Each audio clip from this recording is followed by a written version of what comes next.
and I know it's a very fine line. I've always believed, I don't like rules. It's in my nature not to like rules. But I think we have to behave in a way that doesn't harm others. Smoking harms others, and yet you have been so smoking, angry. if I'm walking down the road smoking a cigarette, or I'm walking in Central Park in New York, it doesn't harm anybody, and yet it's illegal. Well, it's fouling the atmosphere. It's not deeply fouling. unpleasant to people nearby who hate cigarettes. Compared with what's coming out of the back of motor cars, compared with what's being put into the beef that we're eating, compared with what's being sprayed on the fruit and the land of everything we're eating, I mean, please, have a sense of proportion. But nonetheless, when you railed, you've particularly taken against But Mayor nothing's Bloomberg in New nothing's York. being done about these other things. Nothing is being done about. Why do you think cancer is still rising, even though most people have given up smoking? Why? Because of what we're ingesting in the air and in our food. So don't tell me that I'm not allowed to smoke in a 58-acre park in the middle of New York because I'll kill someone, or myself. If it's myself, it's my own choice, but someone else, because it's stupid thinking. Would you call yourself a libertarian?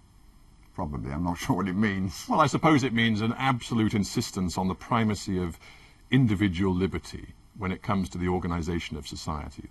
That always I think that has to be the primary. I think that has to be the primary thing, and I think it all has been in this country. Because, again, you know, looking at recent public pronouncements you've made, and you've made quite a few. No, I don't. I never make public pronouncements. Listen, I get interviewed by people because I'm selling product. I'm selling a documentary called Trashed, or I'm selling the Borgias, and people go off subject because they don't just want to talk about the Borgias or about Trashed or about whatever film I'm coming out in. Well, they want to talk about you, right? So and they want to connect you to the campaigns that you believe in. They come off subject. I make a comment because we're discussing. And it's called a public pronouncement. It's not a public pronouncement. It's my own personal opinion, which I happen to have been recorded saying. That's a very fair comment. A very fair comment.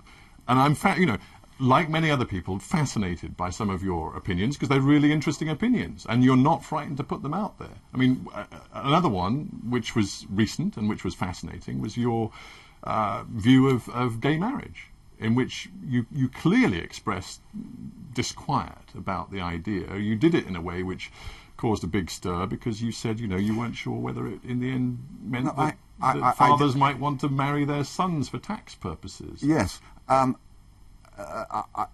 didn't have any opinion about gay marriage. I don't have actually much opinion about heterosexual marriage, except I sort of think it might possibly protect children, make it easier for children. That's why I married my wife.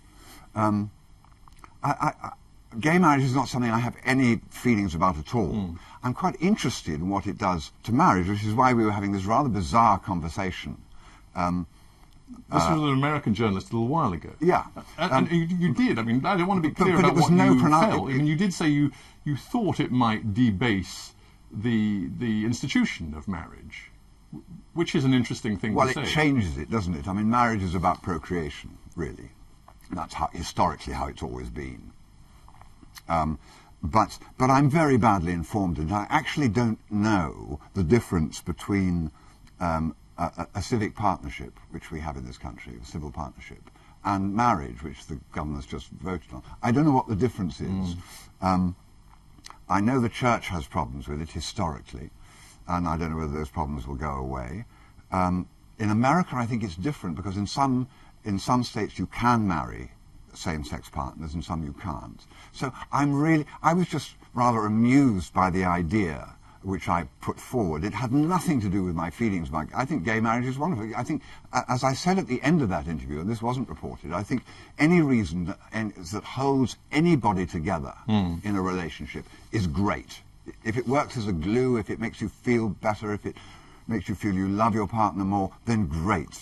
I suppose what it left me wondering is whether you feel personally... I'll tell you what I felt. I felt I should have buttoned my lip. I was just flying a kite. Well, did you feel that, you know, again, just because I'm interested in your view of where we're at in terms of gender politics, sexual politics, relationships between men and women, because another, you know, the last one I'm going to wheel out, but the other thing you said, which caused a huge stir at the time, and I wonder whether you now wish you'd buttoned your lip on this too, probably, when you said a while ago that, you know, I'm paraphrasing, but you seem to be saying it wasn't such Everybody a big... paraphrases, which is why the truth Well, gets all twisted. right. I mean, But go ahead, paraphrase. Paraphrasing it, you said it, in your view, wasn't such a big deal, you know, if a man sort of patted a woman's behind, and that any woman worth her salt, in your view, would know how to deal with it. Yeah, absolutely. And I you did. know that peed off an awful lot of women. I know, because an awful lot of women were upset. I didn't actually say pat their behind, because that's a very patronising thing to do. I want to be fair to you. How did you phrase it? If I touched a woman in a way that was not welcome, then any woman worth her salt could just turn and tell me not to do that. And I remember But isn't it better for men not to do it in the first place? No, than because we need to touch. We need to love each other. We need to communicate. It's all part of that.